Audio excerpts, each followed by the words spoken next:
വടക്കേ ഇന്ത്യയിൽ ഒരു നായ ചത്താൽ അത് സംഘീഭീകരത കൊണ്ടാണെന്ന് പറഞ്ഞ് ഇവിടെ അന്തിച്ചർച്ച നടത്തുന്നവർ ഈ വാർത്ത, ഈ പെൺകുട്ടിയുടെ കഥ ചർച്ച ചെയ്യില്ല.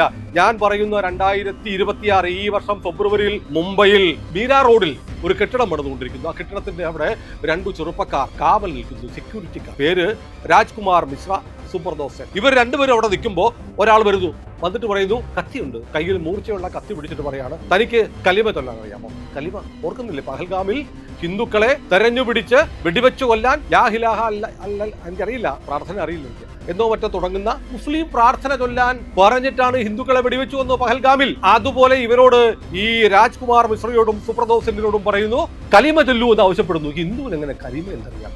എന്ത് കലിമ? ഉടനെ ഇയാൾ എന്ത് ചെയ്യുന്നറിയോ? ഇയാൾ ഇവരെ രണ്ടുപേരെയും മാരകമായി പരിക്കേൽപ്പിച്ചു. ഹൃദയത്തിനും കരളിനുമൊക്കെ കുത്തേറ്റ് അതീവ ഗുരുതരാവസ്ഥയിൽ ഇവർ ആശുപത്രിയിൽ പ്രവേശിക്കപ്പെട്ടു. കുത്തിയവന്റെ പേര് സൈബ് സുബൈർ എന്നാണ്. അപ്പൊ നിങ്ങൾ ഓർക്കും, ഏതോ ഭ്രാന്തൻ, വിവരമില്ലാത്തവൻ, അതൊക്കെ വാർത്തയാക്കണോ എന്ന് ചോദിക്കണം. അങ്ങനല്ല പ്രിയപ്പെട്ടവരെ.